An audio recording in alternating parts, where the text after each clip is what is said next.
హైదరాబాద్లోని గచ్చిబౌలిలో unity mall పేరిట రాష్ట్ర ప్రభుత్వం ప్రతిష్టాత్మక నిర్మాణం చేపట్టనుంది. రాయదుర్గ ప్రాంతంలోని Telangana leather industries promotion corporation limited ప్రాంగణంలో 5.16 ఎకరాల విస్తీర్ణంలో 50 అంతస్తులతో ఈ యూనిటీ మాల్ టవర్ నిర్మాణానికి సన్నాహాలు చేస్తోంది.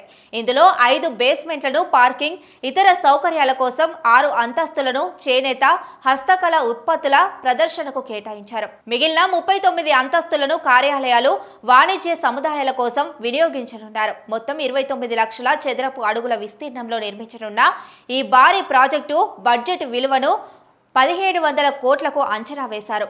దీని నిర్మాణానికి కేంద్ర ప్రభుత్వం ఇప్పటికే 202 కోట్లు కేటాయించింది. ఈ బహుళ అంతస్తుల భవనాన్ని ప్రభుత్వ, ప్రైవేటు భాగస్వామ్యంతో నిర్మించాలని రాష్ట్ర ప్రభుత్వం నిర్ణయించింది.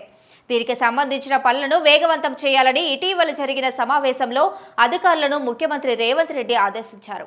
భారతదేశ సాంస్కృతిక వైవిధ్యం, స్థానిక హస్తకళలు, చేనేత ఉత్పత్తులను ఒకే వేదికపై ప్రదర్శించాలనే లక్ష్యంగా కేంద్ర ప్రభుత్వం ఒక జిల్లా, ఒక ఉత్పత్తి పథకం కింద దేశవ్యాప్తంగా యూనిటీ మాల్లు నిర్మించాలని నిర్ణయించింది.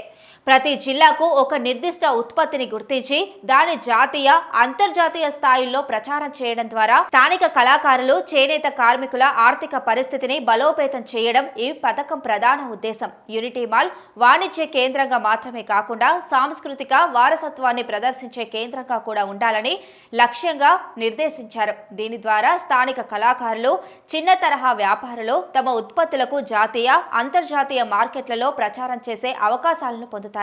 ఈ ప్రాజెక్టు రాష్ట్రంలో ఉపాధి అవకాశాలను సృష్టించడంతో పాటు హైదరాబాద్ను ప్రముఖ వాణిజ్య కేంద్రంగా మరింత బలోపేతం చేస్తుందని ప్రభుత్వం భావిస్తోంది. ఓడిఓపి పథకానికి కేంద్ర ప్రభుత్వం మొత్తం 5,000 కోట్లు కేటాయించింది. ఇందులో భాగంగా హైదరాబాద్లో యూనిటీ మాల్ నిర్మాణానికి 202 కోట్లు మంజూరు చేసింది. ఇప్పటికే 101 కోట్లను విడుదల చేసింది.